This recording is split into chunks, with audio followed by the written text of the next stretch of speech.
Hi, I'm Russ with Delaney Drafting and Design, and in this video we're going to quickly go over how to choose the right voltmeter for your project.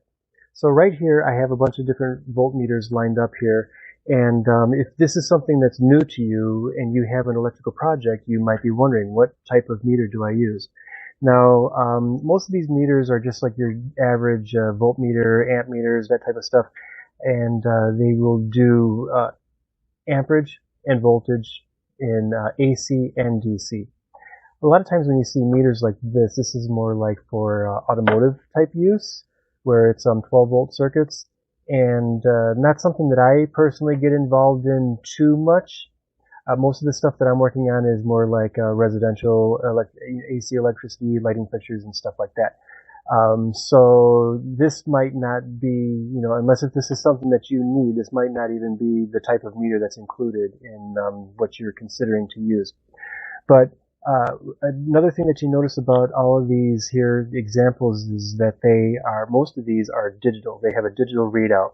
Now, I do not recommend, if you're new to this, don't get a meter like this that is analog. It's got a needle that comes across here to show you what the readings are.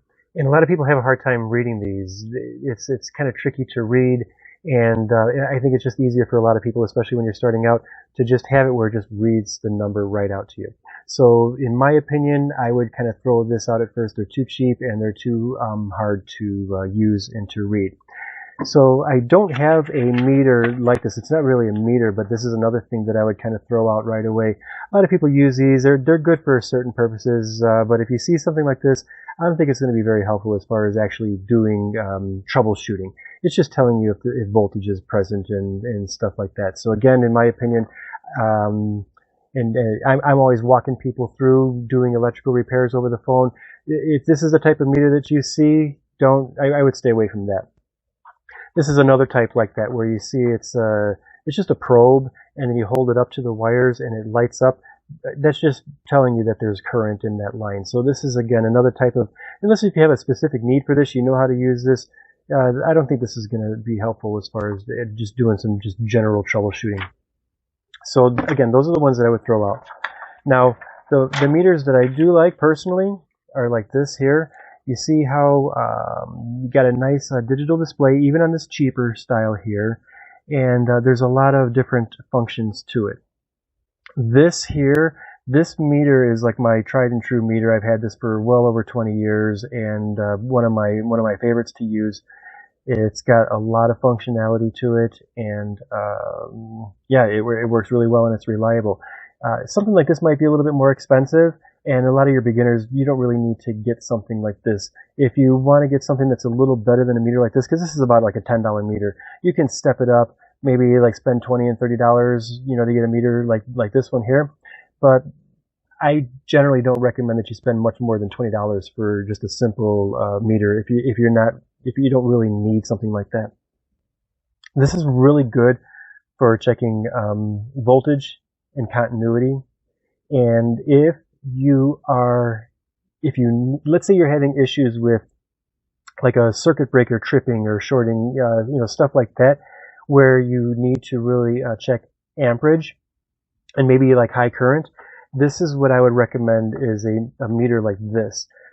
This is actually another favorite of mine because you can do the voltage and the continuity just like a regular meter like this. It's got the digital display, but then also you can quickly check amperage just by opening up the clamp and wrapping it around the one wire that you want to check.